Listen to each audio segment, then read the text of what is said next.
William slid a letter across the table. Resign or end it. Sloane laced her fingers with Jalen's and faced the mic as 100 phones began recording. She drew one breath that could set the city on fire and said, I choose. Before we dive in, make sure to hit subscribe, tap like and share this video. The more voices we reach, the louder these stories become. The rumour was that masks made everyone equal for one night, but the rumour had never scrubbed a floor. Jalen Ward knew the difference between polish and power. He poured the first on marble and watched the second glide past on Italian shoes.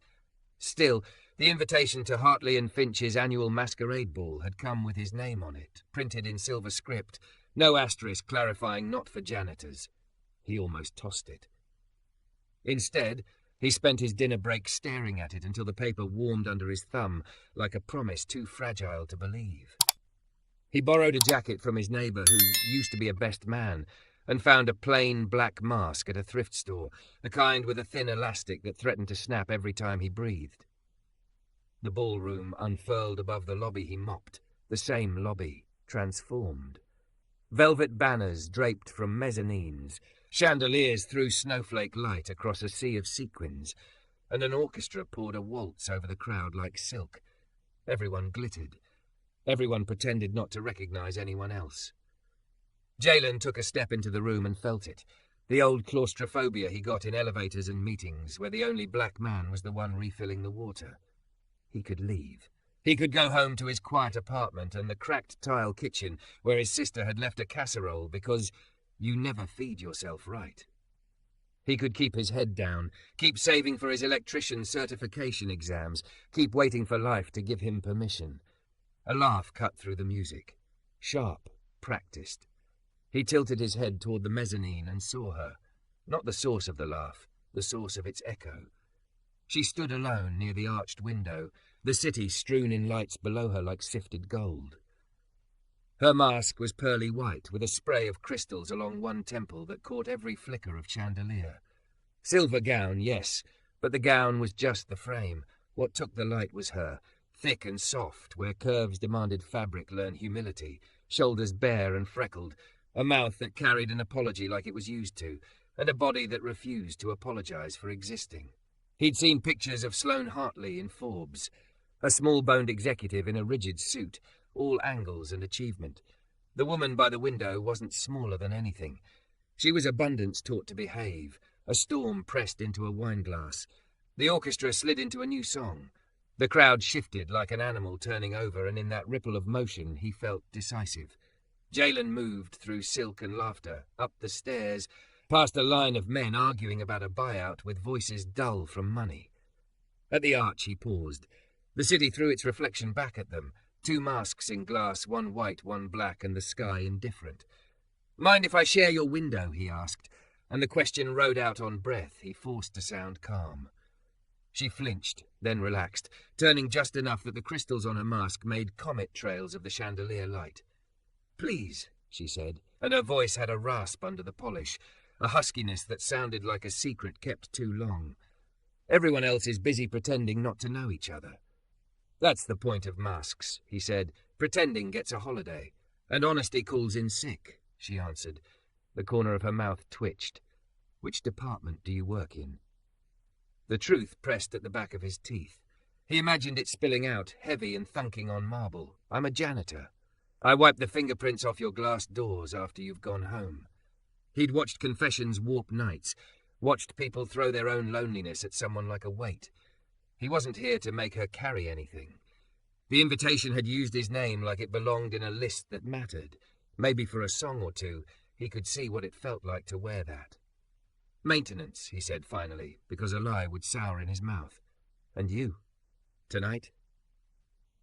She let her head tilt against the window so the mask shadowed her eyes. A woman who's running out of things that used to work.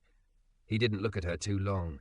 He knew women who hated being looked at and women who hated being unseen, and he had learned that safety lived in the space between. What stopped working? She exhaled slowly. Control. Maybe you were using it wrong. He surprised himself with that. Humour usually arrived late for him, limping after the moment it could have saved. She huffed a laugh. "Do you dance, maintenance man?" "I can count to 3, he said. After that, my feet file union grievances. She turned then, fully, and it was unfair. The gown gripped her waist and fell like a promise to her hips, and his palm suddenly knew exactly how the fabric would feel if he dared. He didn't. "Count with me," she said, and offered her hand. They fit badly, and then better. He placed his right palm on her upper back, and the heat of her skin startled him through silk. He didn't pull her close enough to make the gossip sharp. He didn't leave her so far the music had to fill the space. 1, 2, 3, the slow revolution of a shared orbit. Below them, the city kept being a city.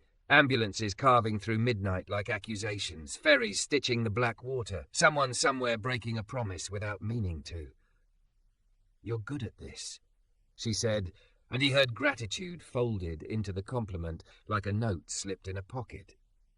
"My aunt used to say," he answered, "if you're lucky enough to hold a woman, your job is to keep her from remembering gravity." Something in her shoulders softened. The firm, performative line of them loosened, and he felt the weight she carried redistribute into the dance. "Do I feel like gravity?" she asked, and the question was the most honest thing anyone had asked him in months. "You feel like someone who's tired of apologizing for taking up space," he said, "which is not gravity. That's resistance." Sloane went very still, and in stillness the mask stopped glittering and became a boundary. "What's your name?" "Jalen." She tasted it. "Jalen," she repeated, and his name sounded more expensive in her mouth. You don't have to tell me yet." He didn't mean it to be brave. He meant it to be kind. Her breath snagged. "How did you do that?" she asked. "You took a weight off me with a sentence."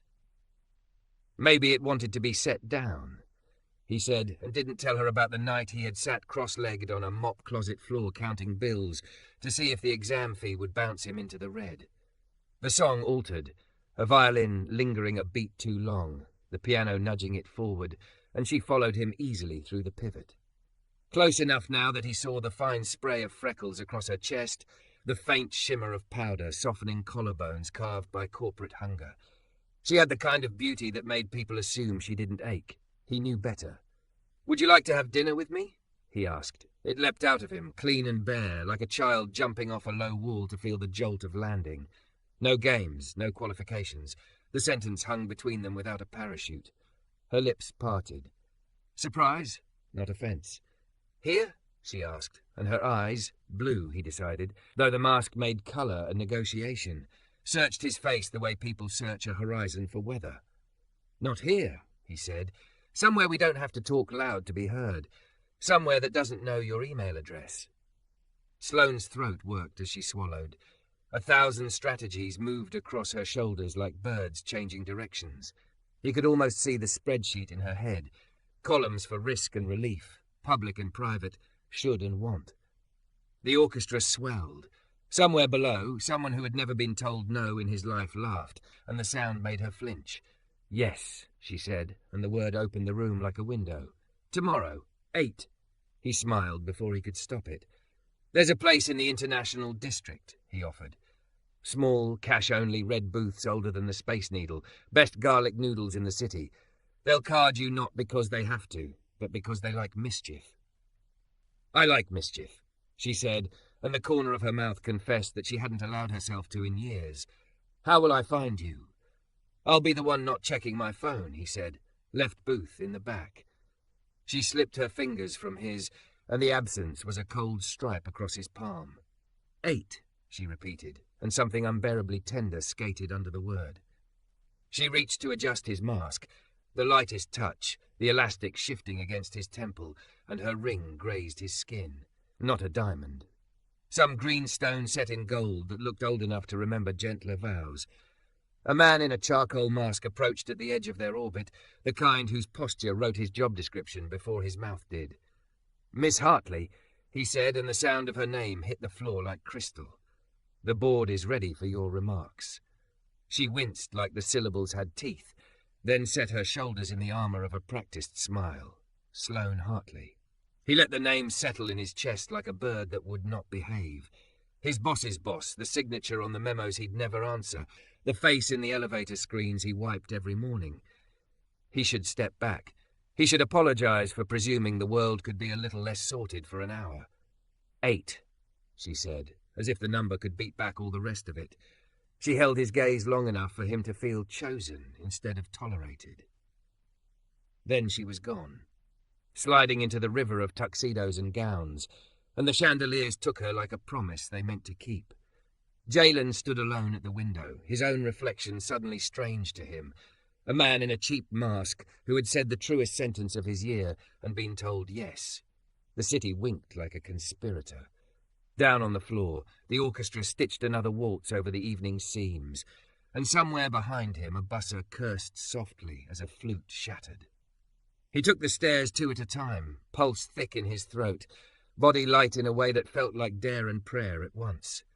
He didn't know what she would look like without the mask. He didn't know if garlic would feel like sacrilege to a woman whose palate had been trained by tasting menus. He didn't know if tomorrow would break him or build him. He knew where the red booth waited. He knew the bus schedule. He knew for once that the next step would not be taken small. Jalen arrived 20 minutes early and still felt late. The red vinyl in the back booth gave a little sigh when he slid into it, and the tabletop bore a history of chopstick drumming and elbowed laughter in the faint scratches under its laminate shine. The kind of place where steam clouded the windows until the neon script outside, a tender, buzzing dragon, blurred to a smear of pink. A bell over the door announced each new patron with a weary jingle. On the counter, a handwritten sign said cash only, like it had been saying it for 50 years. He stacked his calloused hands together to keep from tapping, because the beat in his chest wanted somewhere to go. He'd changed out of his coveralls into a thrifted button-down and the borrowed sport coat. The sleeves fought his forearms, which felt like exactly the kind of metaphor his English teacher sister loved. He'd left his phone on silent.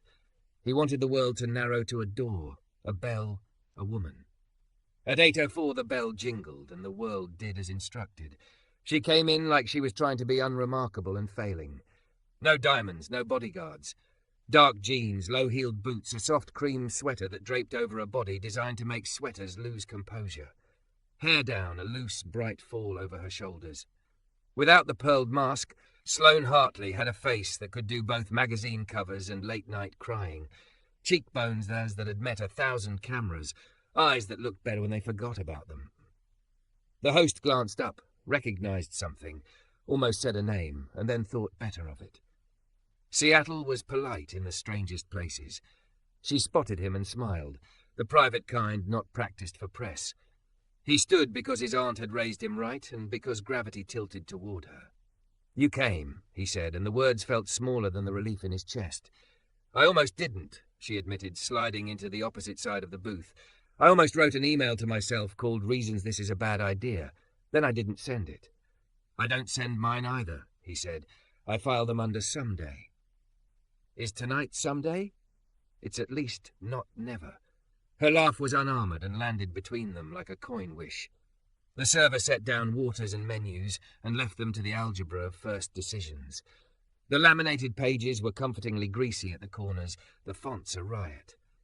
"They really are cash only," she said, surprised and delighted like she'd stumbled into a theme park with no brand partnerships.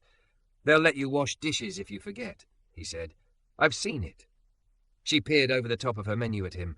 "Have you had to?" "Once," he confessed. "But to be fair, I was 8, and my uncle told me lunch was on him." He closed his menu because he already knew. Garlic noodles and the bok choy, fried shrimp if you feel reckless. "What if I always feel reckless and just don't admit it out loud?" she asked.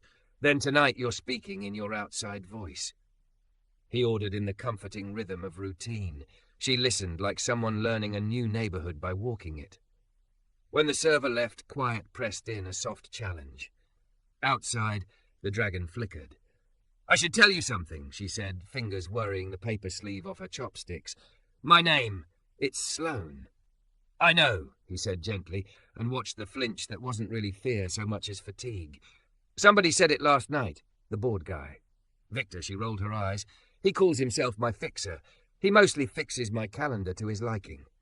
"Jalen," he offered, because if names were weight, he wanted to carry his half. "That's mine."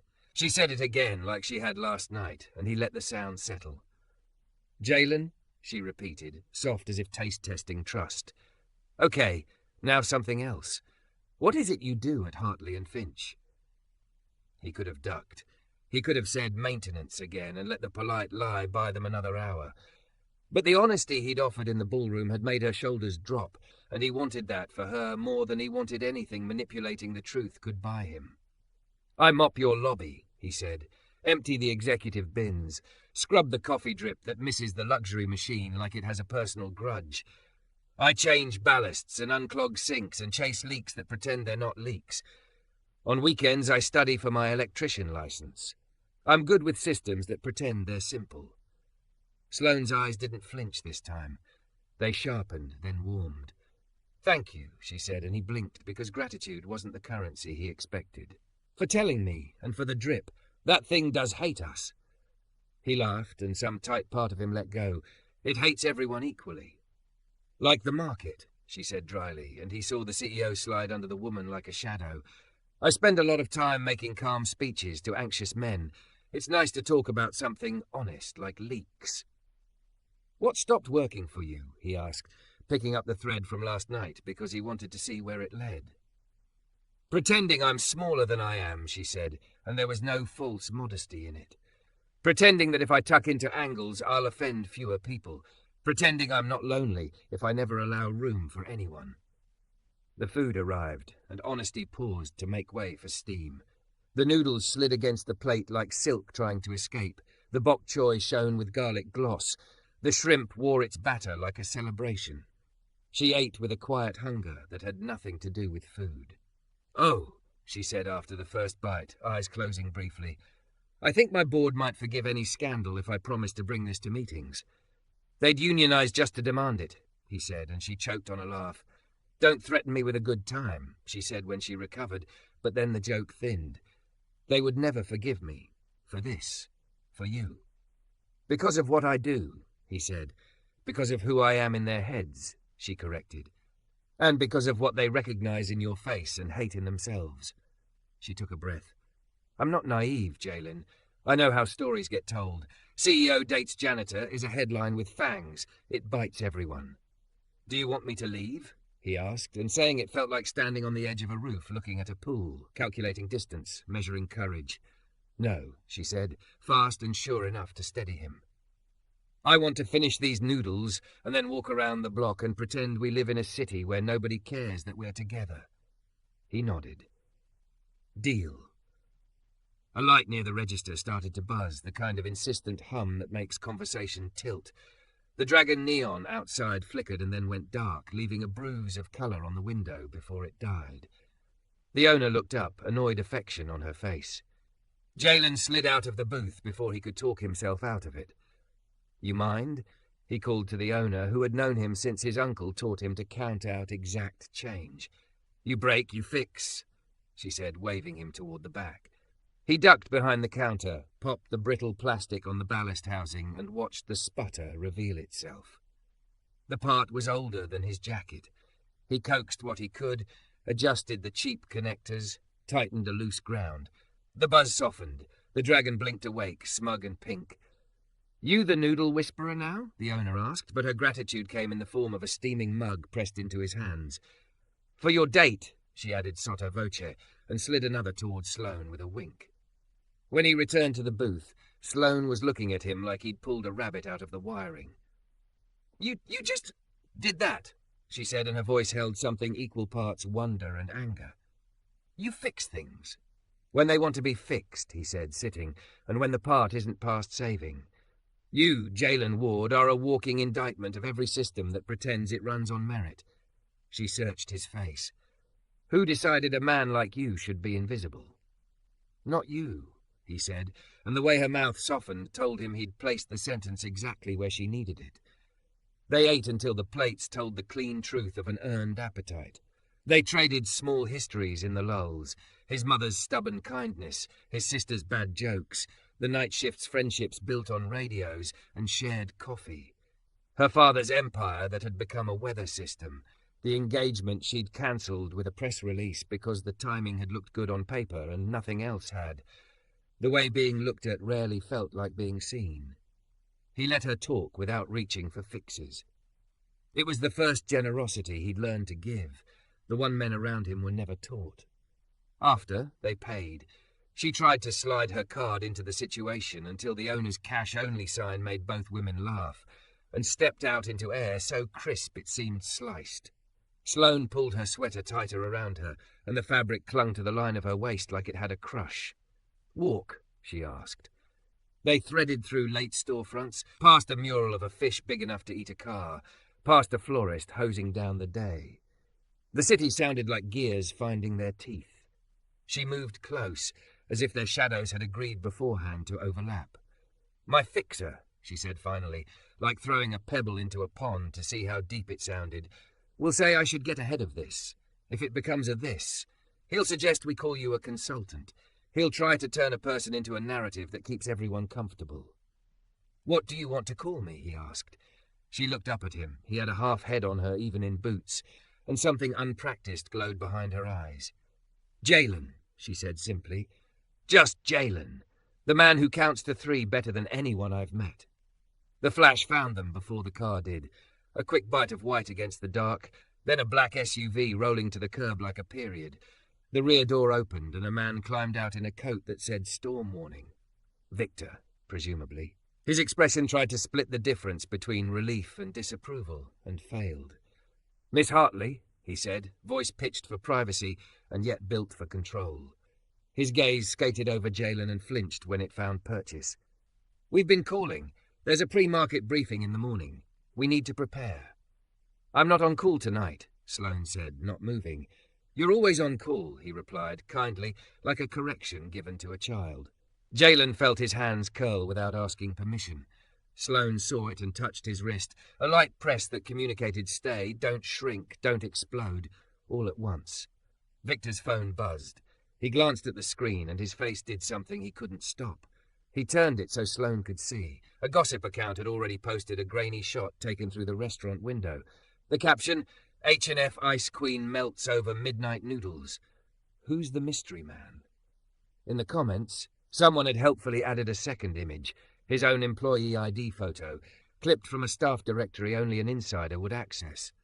Sloane's jaw tightened, then lifted, a motion he suspected preceded either war or truth. "Well," she said, breath fogging the air between them, "I guess we don't get to be invisible." Jalen met her gaze and didn't look away. "Then let's be undeniable." Don't forget to subscribe for more intense cinematic love stories. Your click helps us make the next chapter. The photo made its rounds before dawn, chewing through group chats and trading floors, landing on the morning shows with smiling anchors who called it human interest, the way a cat calls a bird interesting. By 7 a.m., Jalen's phone pulsed itself, drunk on notifications. He face-downed it under a dish towel like that could muffle the world. He brewed coffee in the small kitchen that always smelled like clean pine and old toast, listening to the drip like it might choose a side. His sister, Tori, English teacher, chaos engine, protector, sent a text. Saw it. "If you're happy, you're not in trouble. If you're scared, call me. If you're both, I'm coming over." He typed, "Don't. I'm fine." He added a second message, a truth he hadn't yet practiced saying out loud. "She said yes to dinner." Tori replied with 3 voice notes in a row, which was her version of a hug when she didn't trust words to behave. He walked to work because the bus would trap him with other people scrolling and their slow, polite glances that weren't polite at all. Morning broke clean over the city, the steel and glass pretending to be sky. Hartley and Finch rose out of downtown like it had decided to grow upward to avoid touching anything. In the lobby, the screen that looped company wins was already on its new favourite content. A chyron at the bottom of a business channel, reading, "H&F CEO out past curfew." With who? Miles, his shift supervisor, was waiting near the time clock, arms crossed like a gate. "You're late," Miles said, because he couldn't lead with care in front of the cameras that pretended to be sculptures. "I walked," Jalen answered, punching in. Miles's eyes flicked to the nearest lens and back. Up close, his voice softened. "HR pinged me. They want you at 9. He swallowed. "Upstairs." Jalen nodded. He could feel the gaze of the building lock, the way air vibrated when it was thinking about you. "You get your coffee yet?" he asked, because routine kept panic from getting ideas. You're going to tidy the executive floor? Miles asked, alarmed. I'm going to do my job until they take it from me, Jalen said, and that sounded braver than it felt. On 28, the air smelled like lemons and something with a name he couldn't pronounce from the candle catalogue in the lobby shop. He emptied tiny bins with trash that said nothing and too much, crumpled sticky notes with formulas, a protein bar wrapper, a tissue with mascara like a map of a river. The glass walls turned people into aquarium exhibits. He avoided the corner office because avoiding it hurt less than walking by and seeing her empty chair. It wasn't empty. She was there, hair down, a navy dress that was business only because tailoring had decided to pretend. She stood with her back to the city like she was refusing to perform for it. When she turned and saw him through the glass, she didn't glance away the way people usually did when they recognized him as a person and not a function. She lifted a hand. Come in. He wiped his palms on his towel because they belonged to the part of his life that had always been allowed here, and then stepped through a door that hissed as it closed. You didn't answer my texts, she said. No accusation in it, just the way clouds say rain. I didn't have anything smart to say, he admitted. Try honest, she said quietly. The city glimmered on the glass behind her like applause withheld. I'm scared, he said, for my job, for you, for how they'll make our names mean what they need them to mean. Her face did the thing it had done at the booth when she decided on yes, a tightening before a release, a small war ending. Then we're scared together, she said. But we said it, undeniable. HR wants me at 9. The board wants me at 9, she said with a half-smile that understood symmetry. Victor thinks we should be separately managed. He used that phrase, like we're a crisis on a spreadsheet. Are we? He asked. No, she said. We're two people who ate garlic noodles. One of them left a 20% tip in cash, because that's what you do when you don't want to explain that your card won't work. The other almost pretended she didn't carry cash because she's never had to think about it. The smile died. I can't fix the world by willpower, but I won't lie to it to make it easier to swallow. Then we tell the truth, he said. The towel on his belt suddenly felt like a flag he hadn't realized he'd been carrying, and we make them deal with it. She moved like she might take his hand, stopped, looked beyond him at the glass. Give me 1 minute of selfishness, she whispered, and stepped into him, her forehead fitting under his chin like the city had measured them. He counted to 3 because his feet knew how. Her breath slowed against his collarbone. He didn't hold her too close. He held her like someone who'd promised not to let gravity call the shots. The door opened. Victor cleared his throat as if sound could be a kind of apology. Miss Hartley, he said, eyes skating past the tableau and then snapping back, because this wasn't gossip now. It was data. We need you in the boardroom. Sloane straightened without stepping away from Jalen's radius. We'll be there, she said. We? Victor's eyebrows tried to protest without making enemies. HR is handling... HR can handle itself, she said. If we're going to talk about policies that pretend to be about propriety and are really about class, I'd like one voice in the room that understands the floor polish doesn't magically appear under our shoes. Victor stared at Jalen like he was a test of the building's security system. This is irregular. Sloane's mouth lifted. So is oxygen, but we seem to make do. At 9, they walked in together. The boardroom was a long table trying to pass as democracy. Names tented in front of faces, water sweating into coasters that cost more than Jalen's jacket. The windows did their usual trick of turning the city into a backdrop. Only Sloane turned her chair so she faced the room and not the view. Before we begin, said a man whose hair looked like it had been given a budget, we need to address the ethics of this situation. Call it what it is, William, said Stephanie, the youngest member, whose eyes had laughter in them even when they disagreed. A relationship. A breach, William corrected, tapping a pen. A supervisor-subordinate entanglement. Our employee handbook is explicit. Sloane laced her fingers and set them on the table like a treaty. Our handbook is explicit about reporting relationships that could present conflicts of interest, so I'm reporting one. I'm recusing myself from any chain that touches Mr. Ward's position. Effective immediately. William blinked. You're confirming? He looked personally affronted by truth spoken in present tense. Miss Hartley, this is not, advisable. What's not advisable is pretending, she said. We can talk about optics or we can talk about values. One makes us briefly comfortable. The other determines the company we are. Values don't stop lawsuits, Victor murmured, which was fair and cowardly, his specialty. Neither do lies, Sloane said. A woman from legal coughed strategically. We will need to place Mr. Ward on paid leave while we review the situation, she said, eyes kind, voice institutional. It's standard. Jalen spoke before fear could learn his address. With respect, he said, surprising himself with how steady it came out. Review what? That 2 adults ate dinner and walked around a block? Your policy is supposed to prevent coercion, not punish proximity. If you're worried about fairness, move me to a building where she doesn't work. I'll clean wherever the floors are dirty. William studied him with the fascination people usually reserve for animals performing unexpected tasks. And you are? He asked dry. Jalen Ward, he said. Maintenance. Night shift. He forced himself to keep going. Good with leaks. Better with wiring. Studying for my license. I fix things when they want to be fixed. A low ripple went around the table that might have been discomfort, or might have been the recognition that someone had walked into their room and refused to be invisible. Stephanie sat forward, sharp interest in her gaze.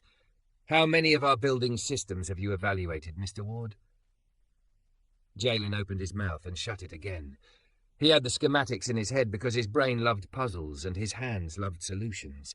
He hadn't expected anyone to care.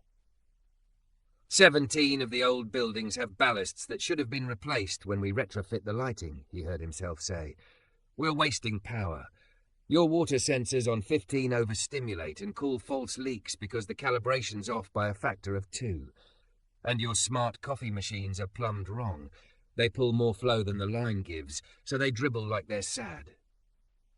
Silence, and then the smallest, most dangerous sound, the board taking new notes. William lifted his pen again, not to tap this time. Be that as it may, he said slowly, dragging the words through a dignity he had to find again. Optics matter. Investors are calling. The press will chew something no matter what we feed them, Sloane finished. So we can tell them we put a janitor on leave for daring to be seen with me, which will read as exactly what it is, or we can tell them we examined a policy that polices the wrong thing. She turned to legal. Draft the recusal. Move Mr. Ward out of my chain of command. And while you're at it, draft an internal memo clarifying our fraternization policy. Adults can date. Power can't be abused. Those are 2 different sentences. Victor hissed in a breath that sounded like a cautionary tale. Sloane, the headlines will be, Let me write one for you, she said. CEO follows her own rules. Company updates policy to match values it funds marketing to pretend it has. William stared at her, then at Jalen, then back at the shape of the world he was used to. If Mr. Ward declines reassignment? He asked. Jalen looked at Sloane. The question in her gaze wasn't plea, it was respect. His answer arrived wearing his aunt's plain voice. I'll take the reassignment, he said, throat tight. I don't need to clean your floor to know how to count to 3. Something like relief flickered in her, then steadied. Thank you, she said, and made it sound like equal footing instead of sacrifice. Very well, William said, and the room exhaled the way rooms do when a narrative has been assigned its choreography. Mr. Ward will be transferred to our South Lake Union campus pending review. Miss Hartley, you will release a statement emphasizing your recusal and our adherence to policy. What I'll release, Sloane said, rising, is a statement written in a language that isn't fear. The meeting broke along the seams of habit. People collected papers like shields. Victor leaned into Sloane's ear with a whisper that looked like a warning. Stephanie approached Jalen and handed him a card with her cell scrawled on it. If you ever want to talk about those ballasts, she said. Merit doesn't terrify me. In the elevator, Jalen and Sloane stood in the kind of quiet that isn't empty. He watched the floors count down. She watched him. I didn't want you moved, she said. I didn't want you to have to break your company to keep me, he answered. Maybe it needs breaking, she said. Maybe it needed it before you, and I kept thinking I could bargain with gravity. He smiled, small. How'd that go? She bumped her shoulder into his arm, a gesture intimate enough to make the elevator forget it was a box. I think I just remembered how to fall. The doors opened to the lobby where the screen hadn't decided who they were yet. That people turned politely to watch them not be a crisis. Outside, the city glittered like a dare. Jalen's phone buzzed again. He ignored it. "Dinner tomorrow?" she asked, as if the day hadn't tried to tell them what they were allowed to ask. "Yes," he said. "Cash only?" "Always," he answered. They stepped out into air that cut clean and cold, their shadows braiding briefly on stone before the light rearranged itself. And for a heartbeat, the building didn't look like a cathedral to a god they hadn't chosen. It just looked tall. They looked like people. And the day, despite itself, looked like a beginning. The transfer to South Lake Union came with a map, a badge that didn't open half the doors it used to, and a new set of eyes that measured him the way mechanics measure sounds. Diagnostic, not cruel, just busy. The building itself was younger than downtown HQ, all clean angles and exposed ducting that thought it was art. On his first night, Jalen learned the rhythm. The cafe on 1, thrifted couches on 2, labs on 3 through 6, a mezzanine daycare whose windows wore cut-out paper suns, a rooftop garden that tried its best not to notice it was on a roof. Donna Price ran the place like a choir director, capable of kindness, allergic to nonsense. She had a braid like a rope and a walk that always knew the next step. "Ward," she said, skimming his file at a desk wedged between a plant that needed less love and a wall calendar with union meetings circled. "Night shift. I don't care about headlines. I care about floors not trying to kill people and alarms that ring for reasons. You any good?" "I'm better when things admit what they are," he said. Her eyes got a little warmer. "Everyone is." He met the crew, Rogelio, who talked in wires and liked puzzles, May, who swore by vinegar, Aziz, who wrote poems on clipboard margins because it calmed him, Ruta, who could fix a stuck door with a butter knife and an opinion. No one asked him about the photo.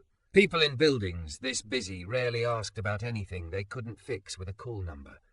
He worked. He swept the lobby every hour because the doors were a sieve. He learned which bathrooms lied about being empty.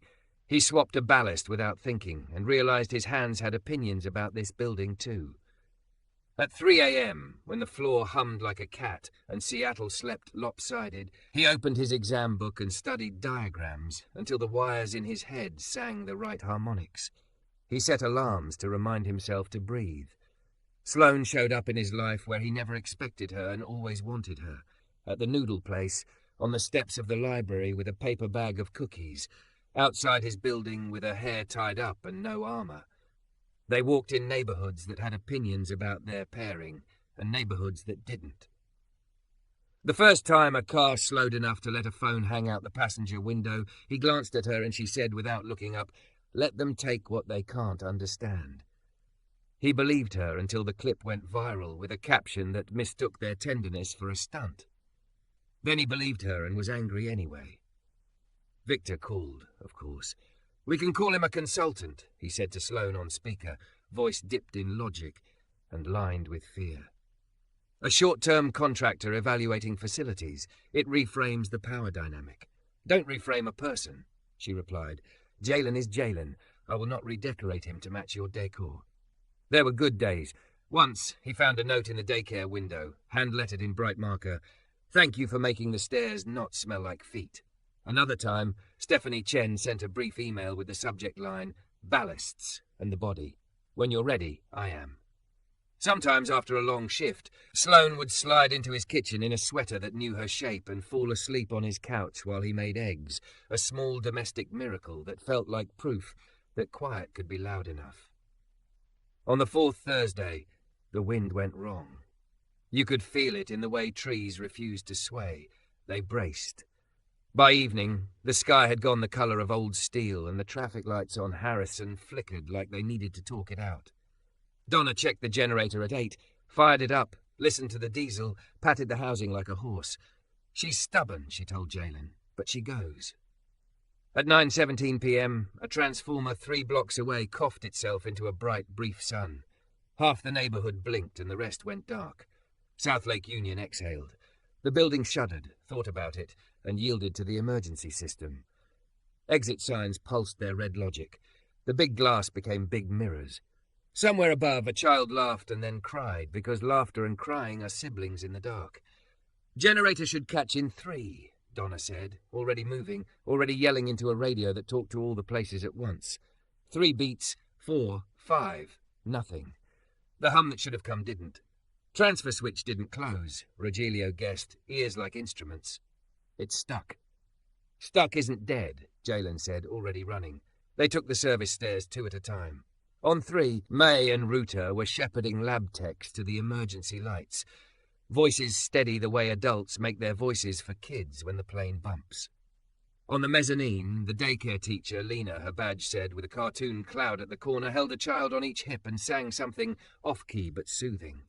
An elevator car had halted between floors, passenger alarm pinging like a guilty conscience. Get the elevator tech on the line, Donna barked into the radio. Get SPD to set up traffic control outside. If this becomes an evac, I want room. She grabbed Jalen's arm. Power room. Now. The room smelled like hot dust and old plans. The generator sat in its concrete nest, offended it wasn't being listened to. Jalen checked gauges. Fuel good. Oil good. She wanted to work. The automatic transfer switch, steel box with bad idea in its bones, had jammed on the throw-over. He could almost hear it refusing like a mule. Manual bypass? Donna asked.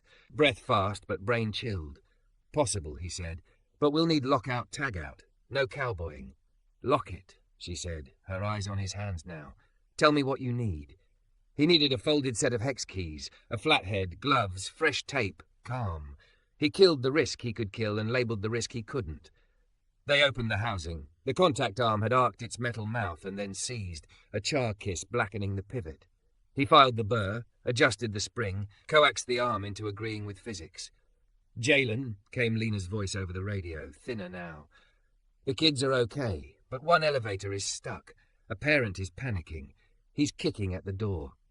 Police are on the way, Donna answered. She looked at Jalen. We need lights. He tightened the last screw, turned the handle with a breath held not for luck but for attention, and watched the arm settle into the position the blueprint had designed. He nodded to Donna. Throw it. She did, with a curse that sounded like a blessing's honest cousin. The generator caught. Relays chattered. Emergency circuits woke. Green exit signs brightened their permission. The building sighed like it had been underwater. Somewhere above them, the elevator ping changed tone from denial to negotiation. They went up. Jalen pried open the elevator's outer door with the tool that every building keeps, and no building admits to needing. He and Rogelio hauled the inner door aside, while Donna talked through what would happen with a voice like good scaffolding. The car had stopped a foot below the threshold. Inside, a father in a suit sweat through it.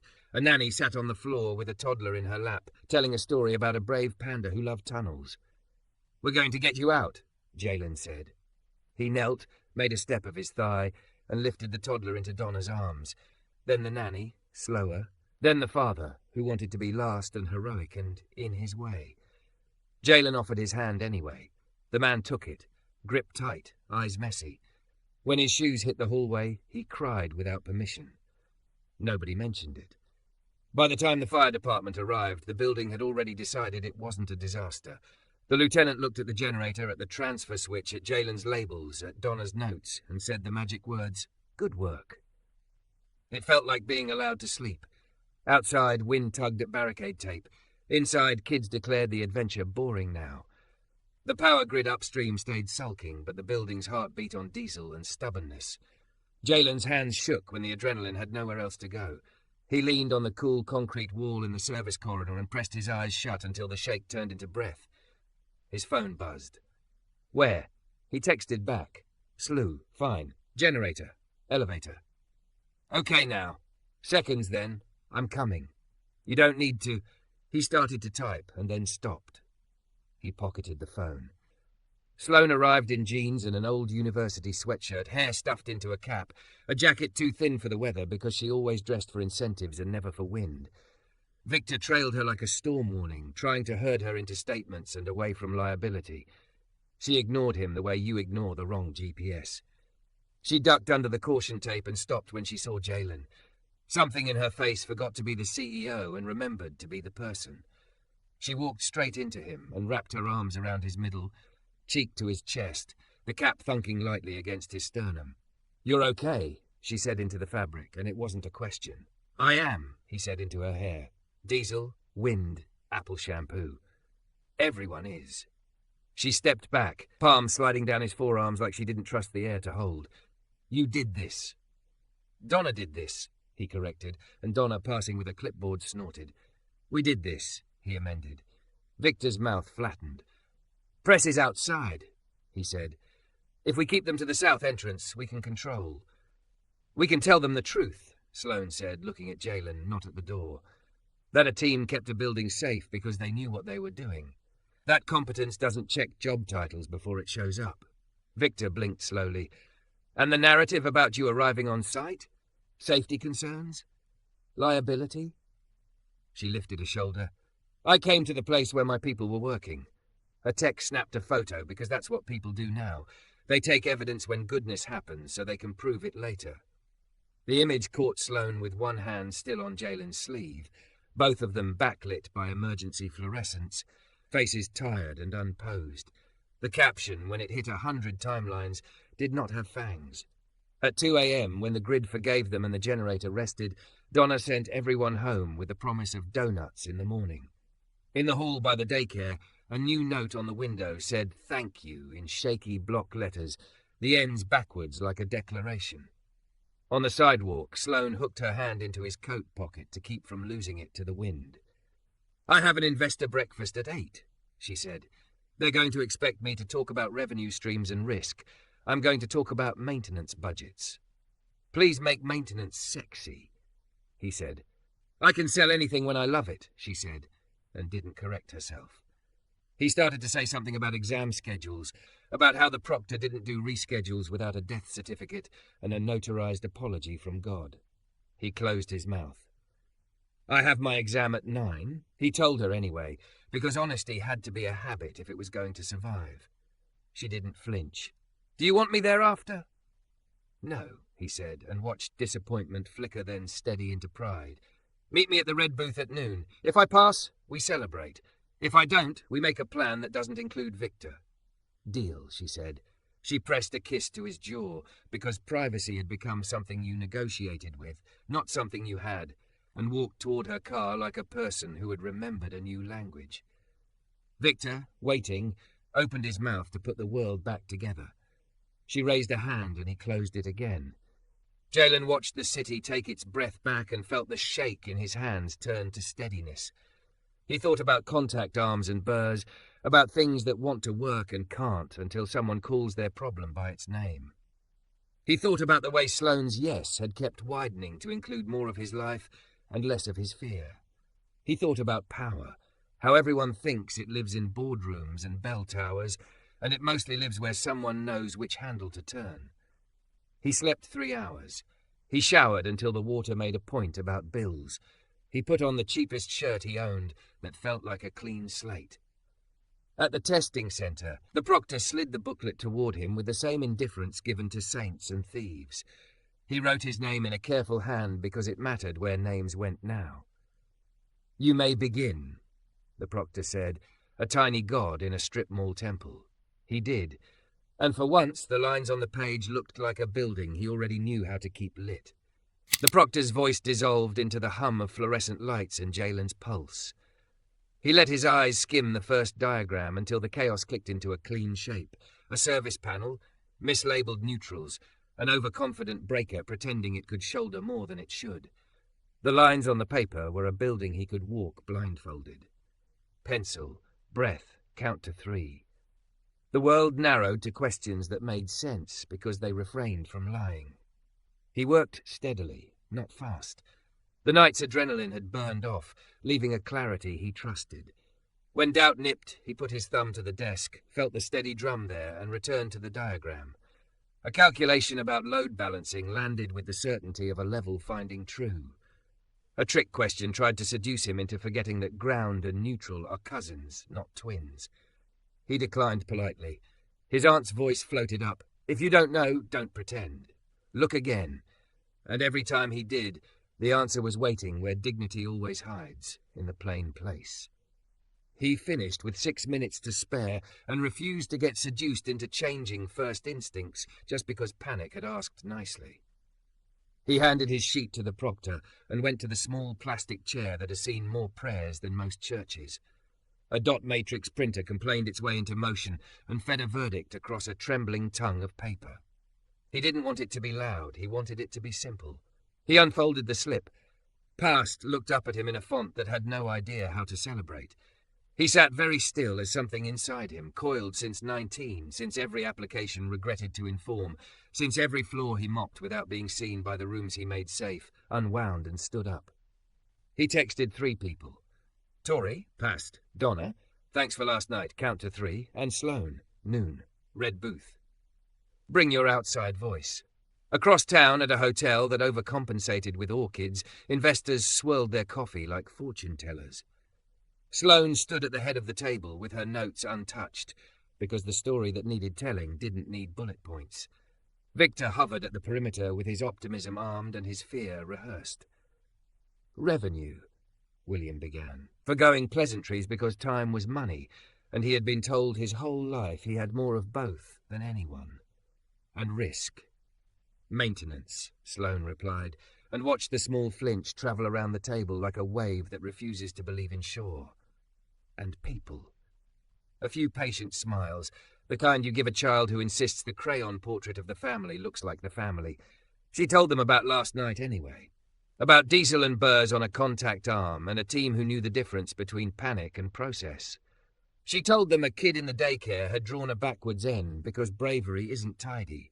She told them the power stayed on because people who aren't quoted in earnings calls know how to listen to machines.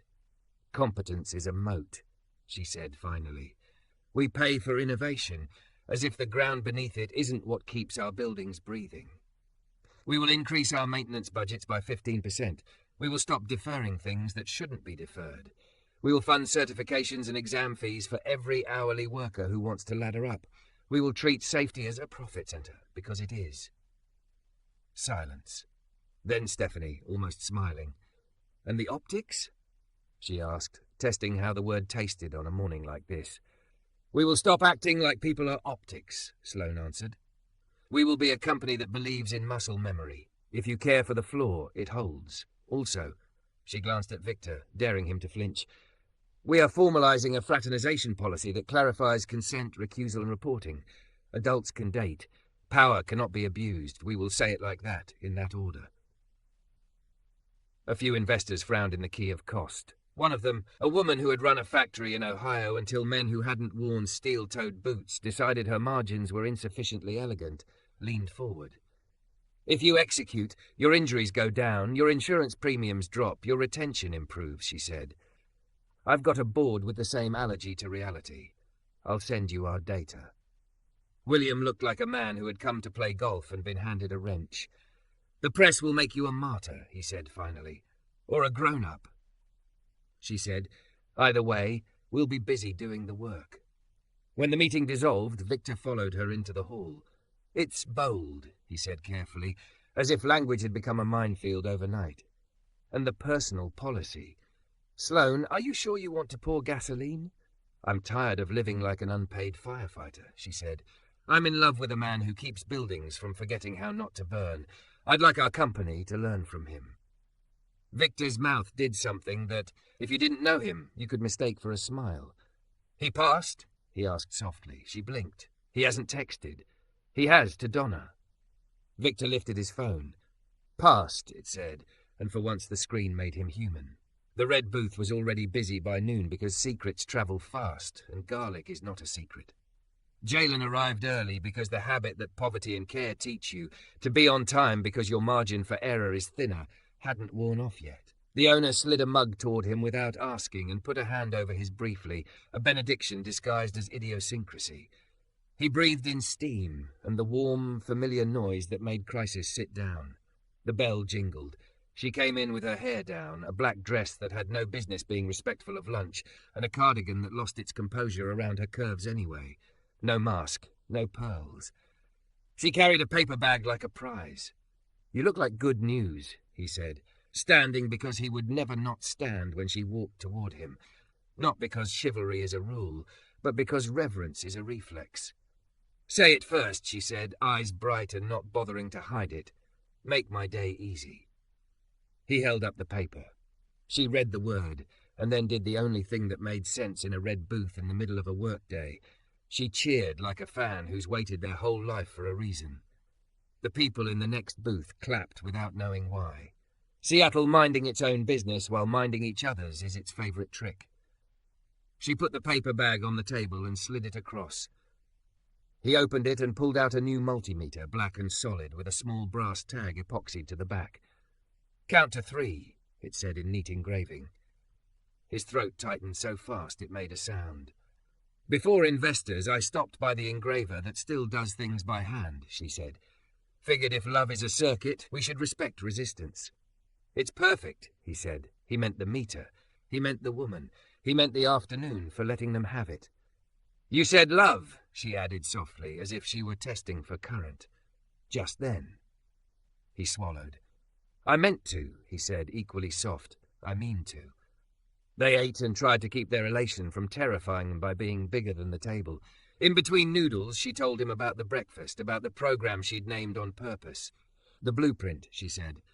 "Apprenticeships, exam fees, release time to study, mentors paid to mentor, not expected to on the sly. Donna co-directs with facilities. Stephanie is sponsoring. We start with 5 slots, scale to 50 if the metrics sing." "And fraternization?" he asked. She smirked. "We said the words consent and recusal out loud in a room full of men who pretend their fingers are tiny NDAs. The world didn't end. William survived." He tried to laugh and instead made the sort of sound men make when relief and hunger crash into each other.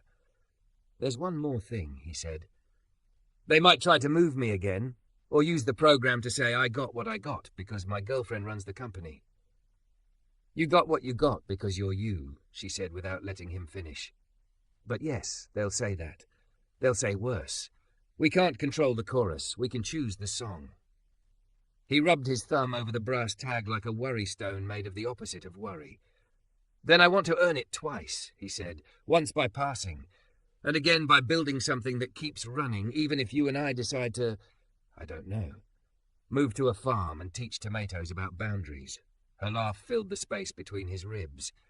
"They'd unionize against me," she said. Her laughter thinned.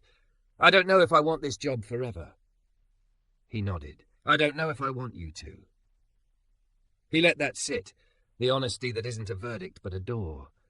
"Not today," she said. "Today I want to be the CEO who announces that the people who hold this company up will be given ladders instead of pretending gravity is merit. Today I want to be the woman who bought a multimeter because the man she loves thinks in circuits." He looked at her until she flushed in that way that meant she felt seen, not consumed. "Say it again," he said. "I love you," she answered like she was giving him a tool he knew instinctively how to use. Glass clinked. Outside, the dragon blinked its approval. In the back, the owner turned the radio up just enough so that the melody could find them. Without standing, without theatre, he reached his hand across the table. She took it. The waltz in his bones woke and reminded his fingers how to count. They weren't dancing, not with bodies, just palms, pulse, breath. The song held a 3-beat and a promise made of experience. 1, 2, 3, 1, 2, 3, the old, good rhythm of staying. His phone buzzed again. "Tori, you better be crying in a manly way." Later she added, "I made a butterfly pancake in your honor. It was ugly. I ate it anyway." He wiped at his eye and didn't apologize. "There's more," he said. "I don't want to be the first and last. I want to teach the class, not the literal class. They don't want me near a whiteboard, but I want to run a crew in the program. Show people the bad screws, the burr that binds the throw, the way fear mislabels neutral." "We already thought that," she said. "Donna's on board. It pays more than you're making now, but less than you will if you keep climbing. It comes with the annoyance of meetings and the power to skip ones that insult you." He exhaled. He didn't need permission, but welcome is its own kind of oxygen. "Okay," he said. "Then we build it so it doesn't wobble when someone bumps it." They paid in cash because some rituals are worth keeping on purpose. Outside, the wind had forgiven the day. People moved with faces unarmed. He tucked the multimeter under his arm and felt the weight like a vow. "Do you regret it?" he asked once they were on the sidewalk, because tradition demands a reckoning even on the best days. "Every night I used to say, I should stay small, I regret, she said. Nothing after you. Victor approached, his tie loosened in a way Sloane had learned only meant surrender when he wanted it to. Press at 4, he said. Do you want the safe version? No, she said. I want the true one. He nodded once. We can do that, he said, and it was the we that startled Jalen, the fact that Victor meant it. They walked to the corner where the light took its time. Jalen counted quietly under his breath, and she rolled her eyes and smiled because he would always count, and she had fallen in love with exactly that. When the signal changed, they stepped into the crosswalk together. Cars waited. Wind slid around them like a thing that had finally found the right lane. Sloane's hand found his, which it had been doing since a window above a ballroom taught them how not to apologize for wanting. Tonight, she said, after we tell the truth, come to my place. We'll cook what passes for dinner, and you can show me which outlets are wired wrong, and I will believe you without making you present a slide. Deal, he said, and if the breaker trips, we find it together. Count to 3, she said, squeezing his fingers. Always, he answered. The dragon lit behind them, pink and pleased. Somewhere uptown, a board chair practiced doubt in a mirror and then put it away because numbers had started to love the new story. Somewhere downtown, a daycare teacher taped a new note to a window. Good job, team. This one spelled right, because someone had taken the time to teach, and someone had taken the time to learn. The city kept its humming promises. The lights held, and 2 people crossed the street into a life they were building with their hands.